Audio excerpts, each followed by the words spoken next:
do the right thing. We are the right thing now. On by your me find so pa. Because South Africa for my Jimmy. Omo nam. Oh, that omo ni. Yeah, somewhere ni pan kan omo nye. Okay. No, since I want who are factory the company be brave of the whole Africa. Since I know ye na Ghana say yes we reply. Nigeria say oh yeah, Cote d'Ivoire say oh yeah, Togo say oh yeah. Because say be Benin kwa no empty the same Benin. Wow. Nyama mu factory ni mu company be nya Ghana nkwa na wo. Enti nyamu ye no bia so be reply e be fe. Enye fine. Kevin man empower mo chewo de man empower mo chewo chena. Me nya akranka Kevin wan san ye wo mu kan. I love that guy. Oh, okay. Wow. Sometimes no agro no some mba we chen ya. Now say do. Agro na de. One say Kevin what attack you one way. Ghana for be brave wo a. Almost say Kevin the why ade. Kevin why ade. But some Ghana pen for me ade nye Kevin kan dia. Mo say hey na no ya. But they ko bi so ndi na mo ni age. But say wo Ghana no ya ade nye na o kan. Mo say Kevin oye pen for. Do the right thing. Abrofo no and a boy South Africa for no ye ni pa. South Africa for nka mo ye moa. Yeah. Come ni moa na da so da mo. Anka say be mo ni moa na di enwura e wo bush ho. Because so hwe anyama e koso say no. Ye ni biedu na yi sa anyama atwem. Yeah. Wow. Mumbaji mo freedom craft abrofo wensem. Mo ba Ghana, Lawrence and a mamuska. Lawrence $1 kasiya say no de ma. Na na say I said that with the Ghanaians and as of the Africans in here. Oh my yard here. But me can say young farmers of Africa for young Jawa. Woman says so many woman. But when you come the fossil and the apache. Meda for my mom kwaba famra de pa TV eso. Me no at the shoddy. Na ene ebedi nkoma na South African sense me ya na Ghana eye youth emebunu no. Wo mo akama mo ho say no.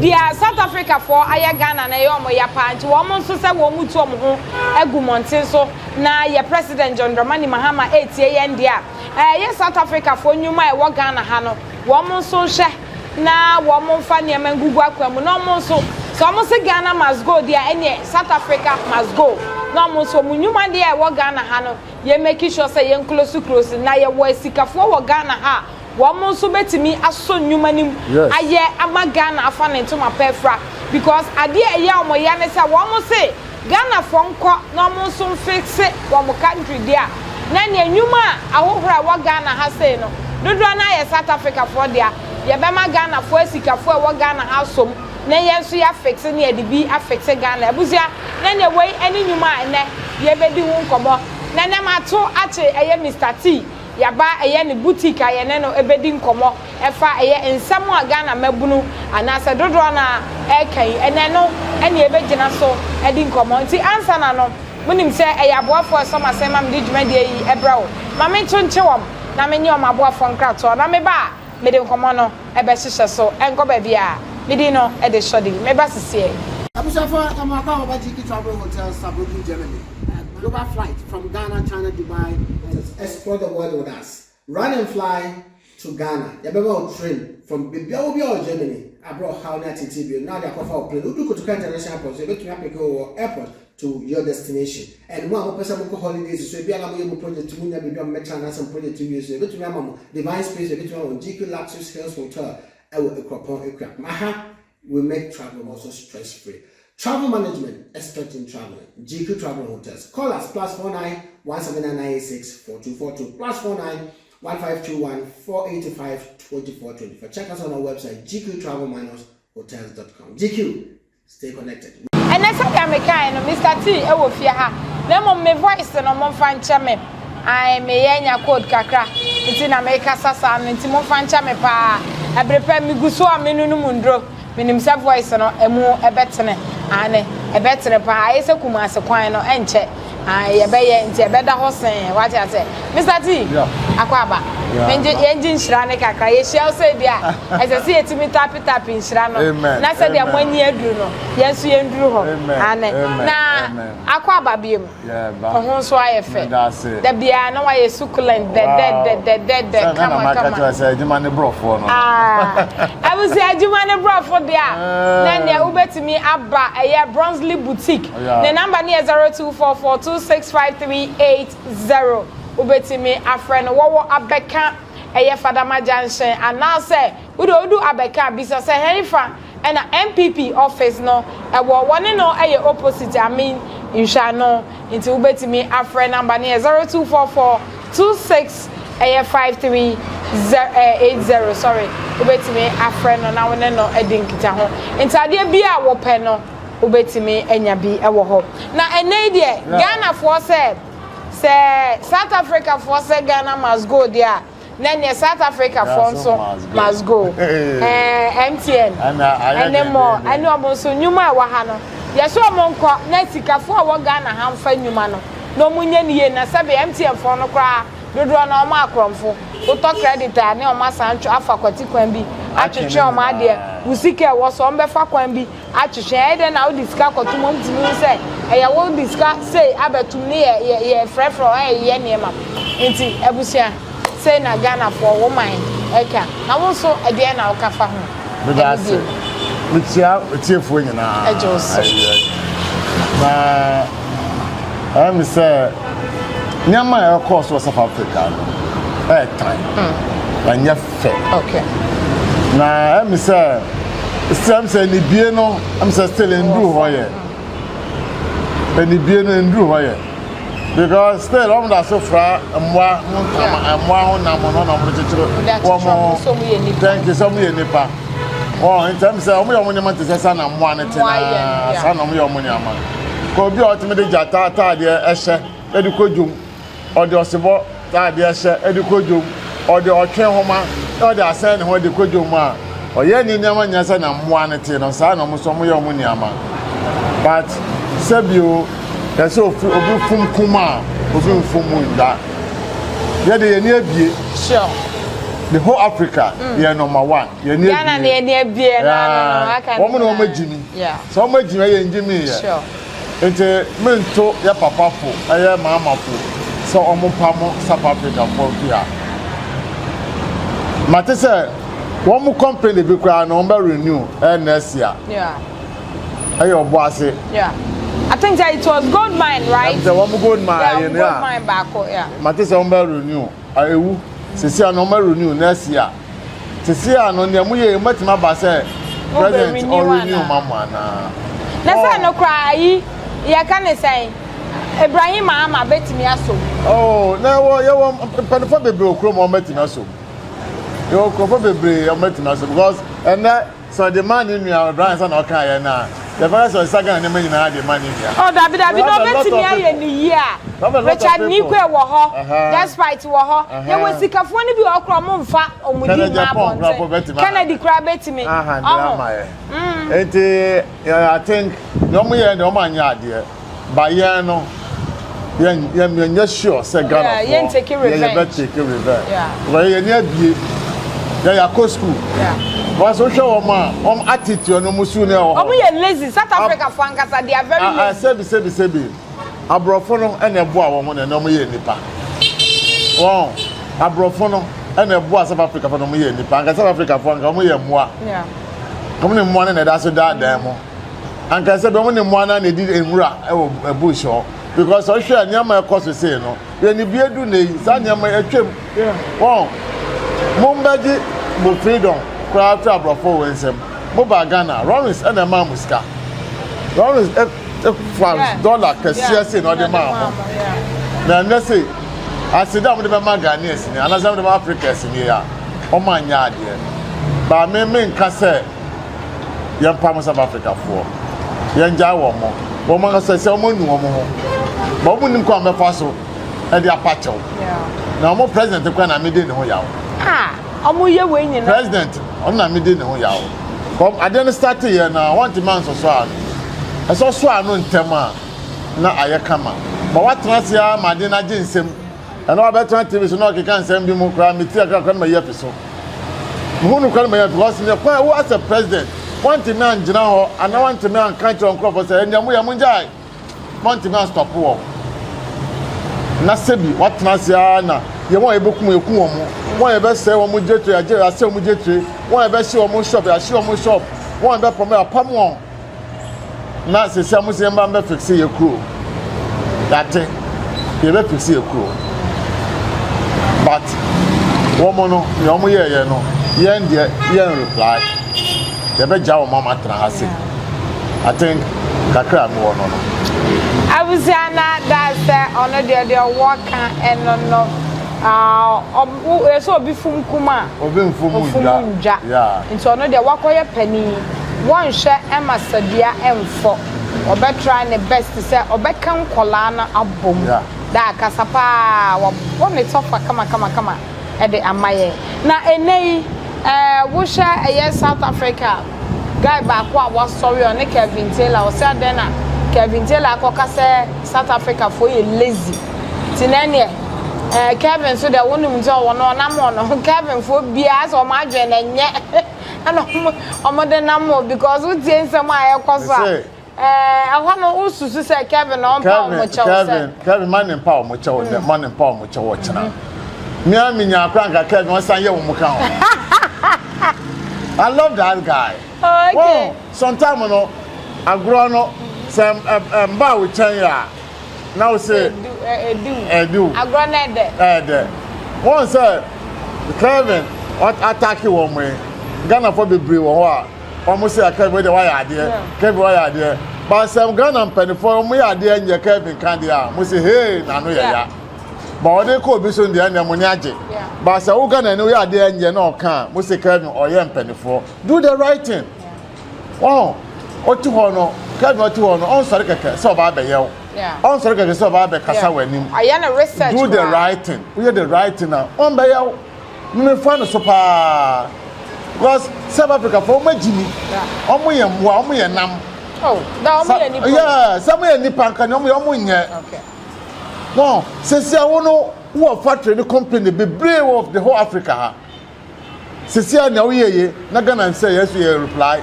Nigeria say oye Cote d'Ivoire say oye Togo say oye because say be Benin kwa no mu empty the same e wo Benin wow nyama mu factory ni mu company be be nya Ghana kwa na wo enti nyamu ye no bia so be reply e be fe enye fine wow sesi ano Kevin there me born abaso wa ya ade papa na me say brofo aka ya kwa na ma me sabi oh yeah. Oh, the guy is very educated. Oh, yeah, very educated. Why are there? Why? Oh, Papa, yes, why are there? That's why. Papa, why are there? Pa. Oh, Cabrofo, because Cabrofo come South Africa for Nangasamo. No. Yeah, yes. Yeah, one Cabrofo South Africa for Nangasamo. Why are there, my boy, Abasopa? Why are there? Because Obi Jimmy, someone who say Jimmy. But young Ghana for Jimmy, you're near be at the yeah. Young penny for the Rollins, what Wamuda? Wow. A Ghana penny for one more tea and tear there. I'm not sure say a bit my yes, I'm gonna need to mean yes, sir. Nigeria must go by it. Muko by it. I don't know Nigeria for full baby. Nigeria for my Ghana baby. The same na Ghana first people over Nigeria. Wow, ni abetwem de abetwem. Tim say kan ni biaba enemre. How so to be able say. Enti ka be ye wo ma, wa ye wo mo pa. Me kura me nya akonya me ye wo mo na ka be ye wo. Ba daddy, yen hwe. Say oba ya de. Yeah. Na wan twe ne so aba. Yeah. Oya woman nim say o after all me me de o moment me jai won susu said they are South Africa for ye as at least yenso ye poso ye ho kakra no mu hu say Ghana yenso ye tiapo because ye ka so ye nim nyansa sen wo ma ene no ma ye say yo ye wo country ni bi wo ho asabi o mon share dem fan do ho won susu say yenso ye ntimi arotete at least on betimi aye other country na wo mo nya o mo so be mo ho mene so Oje no say. One say the whole Africa, Ghana, the eye for Africa. Africa nyomu ni one Ghana o. And Ghana obi democracy aye control no. The whole Africa no obia pese oye say Ghana. One obia pese osua Ghana. Obia soro pese ne Bible school of Ghana. Obia ba pese obehu obehwe Ghana.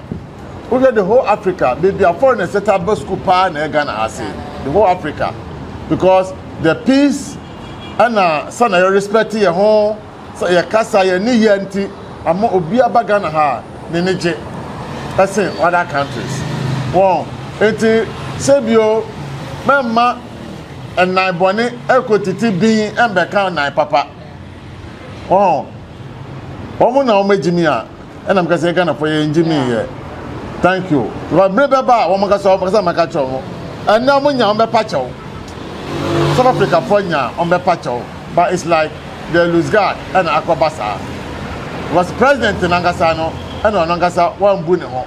Anko bu ne ho a anka nesi anka NC because o man start here beginning and so stop work. Say nyamu ye enye say nipa no oni paper be deport no. Na say Ghana say deport amanfo. Oh yeah. Nigeria for be ho a omo bi ebu na chiwo me deport omo emma na omo bo ahyawo ni nyama ga Nigeria forest ye chiwo deport omo e wo mra so emra na edibu man emra na edi eduma ene wonti ko chiwo bi kaka mbobro no se ma tu shop mo me pa mo fi me man so sebio before beba no of true of this or visa and san oba it is out children na the visa wu a oba deport no sa na nka minim se mra no the ban send and there, with me chubi, say at the shop mo bro, be back, be the say, go and fix your country. Go and fix your country. Say, see, I know company Nama Ghana Hano. Say, see, I know over renew and I say renew Mauna. You better I'm a Ghana for and I say they are fixing a country. A befe. Wow. Say, see, I'm a company, our Ghana ha. Mo factories, our Ghana ha. Anka say, person we renew now. Next year.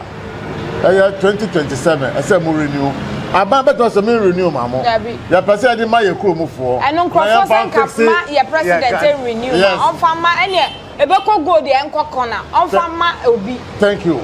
Wow, adebo ho awu ya ese odwun ochina na ndwen ne nko a.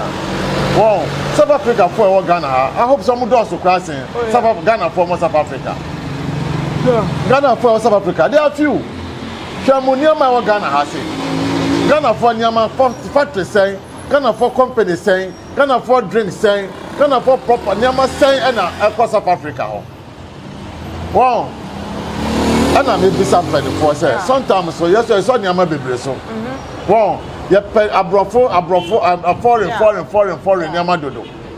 Wow. And then you will more. You will foreign drinks be brave for South Africa. But South Africa, who Ghana for drink beer ho. Dabi. Wow.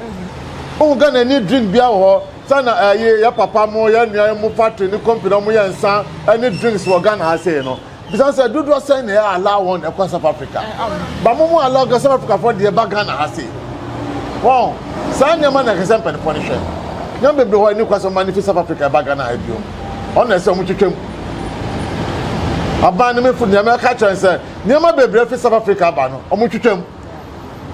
Yeah, Sebio MTN what do you call omo company wa say DSTV Accra Mall omo de metima jai but drinks ni sa nyama omo de South Africa ba na say omo twem and the mama mbadum yes ye bi okrom ha ya no me ye de na na fa fix ye kro.